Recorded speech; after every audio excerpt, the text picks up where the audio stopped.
Night drone footage, explosions at Russia military sites, breaking news headlines on screen.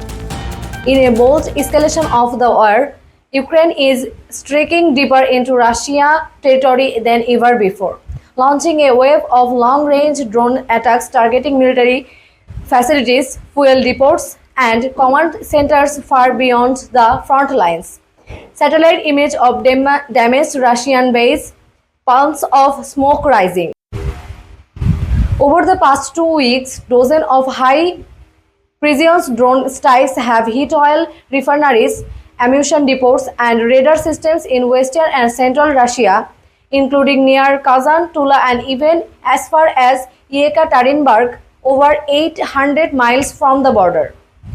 Ukrainian officials call it a strategic shift in response to Russians' relentless air attacks and escalating operations in Kharkiv and Donetsk. Ukraine's drone capabilities expanding.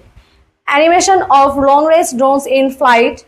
Ukrainian engineering working in labs. Behind the scene, Ukraine has been quietly developing a new generation of long-range drones, many capable of flying over 1,000 kilometers. Some of these drones are Ukrainian-built, while others have been upgraded uses Western components and targeting system. Experts say these attacks show how Ukraine is adapting, hitting strategic infrastructure deep inside Russia while avoiding direct confrontation on the ground. Derives of grounded drones, Russian Air Defense Agency.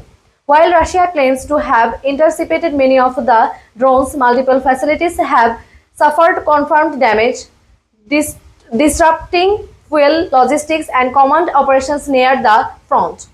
NATO response and support. NATO headquarters in Brussels, US and European leaders in press conference.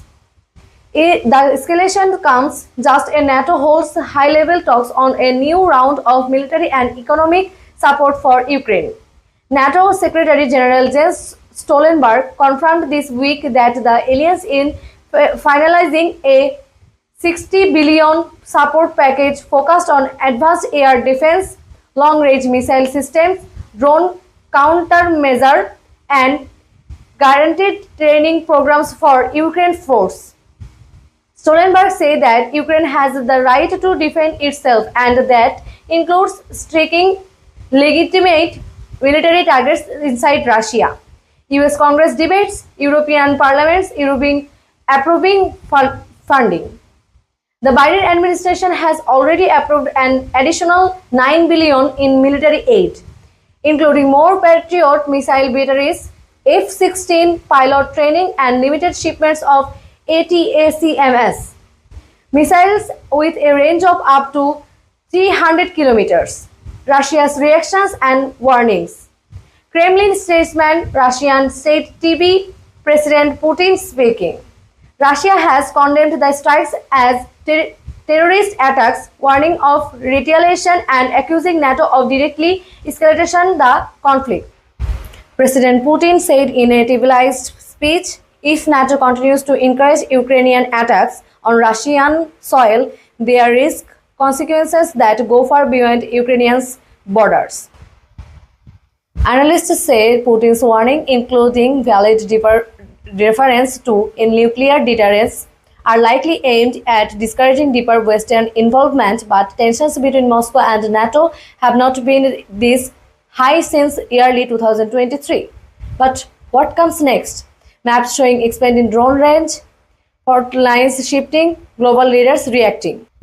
As Ukraine adapts its tactics and strikes further into Russian territory, the war appears to be entering a new phase, on where asymmetric drone warfare and economic sabotage play a central role. Western analysts believe this could strain Russia's logistics but may also provoke a harsher response on civilian infrastructure in Ukraine. Meanwhile, NATO leaders are walking in a fine line, trying to help Ukraine defend itself without triggering direct confrontation with Moscow. Is Ukraine's drone strategy justified or too risky? With no end in sight and both sides escalating, the war is Ukraine is entering uncertain and dangerous territory. The choices made in the next few months in Kyiv, Moscow, and Washington could shape the outcome of the war and the future of European security. Stay informed for breaking updates on Ukraine, NATO, and the global fallout of this conflict right here. Like, share, and subscribe for international news coverage.